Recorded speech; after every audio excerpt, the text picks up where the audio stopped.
Welcome to Startups. I'm your host, Aiden Spark. Today on Startups, imagine a man fired from the very company he created, facing personal tragedy and professional failure, yet somehow finding the resilience to build an even greater legacy. In today's episode, discover how Steve Jobs transformed his darkest moments into world-altering innovations, and how you can use your own perceived weaknesses to unlock your greatest potential. A half-eaten apple sits on a stark white desk. The year is 2007, and Steve Jobs stands on stage at the Moscone Center, his black turtleneck hanging loose on his gaunt frame. His hands tremble slightly as he holds up a small rectangular device. The audience leans forward, unaware that cancer is already consuming him from within. But his eyes burn with an intensity that defies his failing body. This moment isn't just about revealing a new product. It's about a man racing against time to deliver his final masterpiece. You might think you know Steve Jobs' story, the genius innovator, the demanding boss, the tech visionary. But what if his greatest strength wasn't his brilliance or his vision, but rather the very traits that made him impossible to work with? Picture a cluttered garage in Los Altos, 1976. The air thick with solder fumes and possibility. A young Steve Jobs hunches over a workbench with Steve Wozniak, their first Apple computer taking shape between them. But while Wozniak sees a clever piece of engineering, Jobs sees something more. He envisions technology that could speak to the human soul.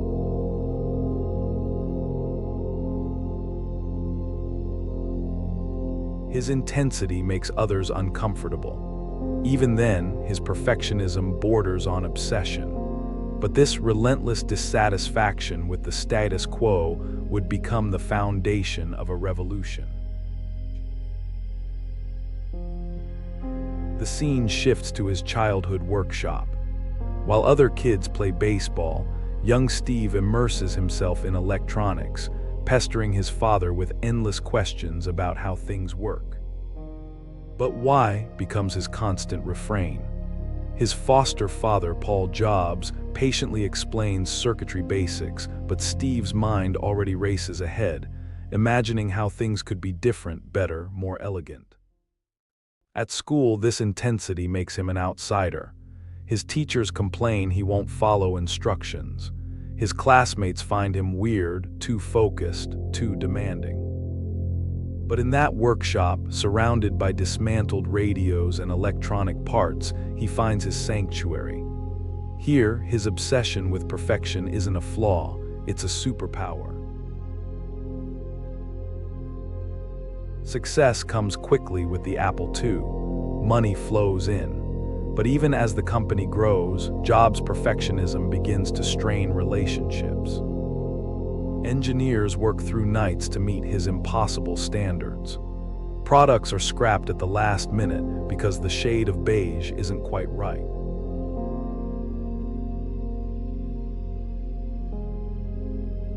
His refusal to compromise makes him brilliant. It also makes him dangerous. Inside the Macintosh Development Lab, 1983, the atmosphere crackles with creative tension. Engineers argue over pixel placements while Jobs paces like a caged tiger, demanding changes that seem impossible. The deadline looms, but he keeps pushing for more. Better, different, perfect.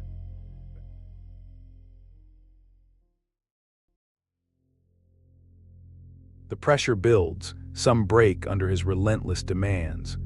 Others find themselves achieving things they never thought possible. This is Jobs' gift and his curse.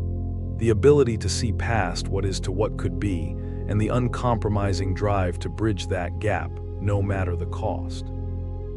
If you're enjoying Startups, please like, subscribe, and scan the QR code for our free 7-day email course, Become an Innovation Engine.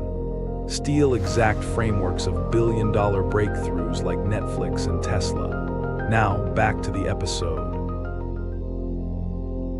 Then it all shatters. 1985. The board sides with CEO John Sculley, and Jobs finds himself exiled from his own creation. Walking out of Apple's offices for the last time, portfolio in hand, he feels the weight of public failure. The world watches, wondering if the magic was just an illusion. But here's where the story takes an unexpected turn. In his exile, Jobs' obsessive nature doesn't diminish, it evolves.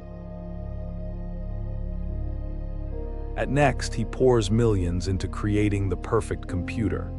It fails commercially, but the technology becomes revolutionary. At Pixar, his insistence on perfection in animation pushes the boundaries of what's possible in storytelling. Then comes the diagnosis: pancreatic cancer. For the first time, Jobs faces an imperfection he can't design his way around. Yet even this becomes fuel for his obsession with legacy. His time is running out, but his standards never lower. 1997. Apple is weeks from bankruptcy when they acquire Next, bringing Jobs back as interim CEO. The prodigal perfectionist returns, but now his obsession has purpose. He slashes product lines, demanding focus. The iMac arrives in translucent beauty, then the iPod, the iPhone, each product more perfect than the last.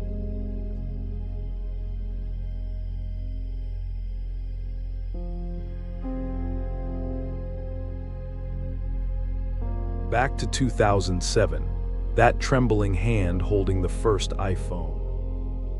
Now you understand what you're really seeing. It's not just a product launch. It's the culmination of a lifetime spent chasing perfection. The device in his hand represents everything he fought for. Technology that's not just functional but beautiful.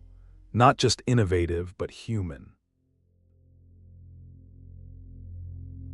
Here's what most people miss about Steve Jobs. His greatest contribution wasn't the products he created. It was showing us the power of beneficial obsession. Of having standards so high they seem crazy to everyone else. Of believing that the details nobody sees matter just as much as those they do. You might not be building the next iPhone, but you have your own impossible dreams, your own vision of how things could be better. And maybe, like Jobs, you've been told your standards are too high, that you're too intense, too focused, too demanding. But consider this. What if that intensity is exactly what the world needs from you?